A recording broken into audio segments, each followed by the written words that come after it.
Tamil audience நம்ம தான் connect பண்ணிக்கணும். ஏன்னா இப்ப பாகுபலிலாம் பார்க்கும்போது இது தமிழ் படம் மாதிரியே இருக்கும், ஒரு ஃபீல் கொடுக்கும்ல.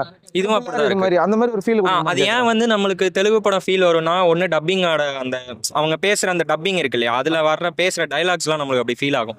இதில் வந்து எஸ்ஜே சூர்யா சார் வந்துட்டு அவரோட ஓன் வாய்ஸே தான் டப்பிங்காக கொடுத்துருக்காரு. ஸோ எந்த இடத்துலையுமே நானியோட அந்த வாய்ஸுமே கூட நேச்சுரலாக தான் இருக்கும். நம்ம ஒரு தெலுங்கு படம் பார்க்குற ஃபீலே வராது. மேபி இந்த இது வந்துட்டு நம்ம அந்த ஆக்ஷன் சீன்ஸ்லாம் நிறைய இருக்கிறப்ப சில ஆடியன்ஸ்க்கு வந்து இது தெலுங்கு படம் ஃபீல் அப்படிங்கிற மாதிரி. அது ஏன்னா நம்ம அவங்கள அப்படி மாற்றிட்டோம். நானி வந்துட்டு நிறைய கண்டென்ட் ஓரியன்ட் மூவிஸ் பண்ணுறப்ப அவர் படத்தை யாருமே அவ்வளோவா சப்போர்ட் பண்ணல நம்ம சைடு. அதனால அப்படி பார்த்துட்டு இப்படி வர்ற ஆடியன்ஸ்க்கு மேபி அது தெலுங்கு படம் மாதிரி ஃபீல் ஆகலாம். பட் எனக்கு ரொம்ப பிடிச்சிருந்துச்சு. நானி படம் நல்லா ஃபன்னாக இருக்கும், ஃபன் கேரண்டியாக இருக்கும், அதுக்காகவே போவாங்க. அந்த மாதிரி இருக்காது. இல்லை, இந்த படம் வந்து ஃபன் எதுவுமே இல்லை. இதுக்கு முன்னாடி அவர் பண்ணார், அது எல்லாமே நல்லா தான் இருந்துச்சு. பட் இந்த படம் ஃபுல் அண்ட் ஃபுல் ஆக்ஷன், அப்புறம் மெசேஜ் இருக்கு, ஒரு சோஷியல்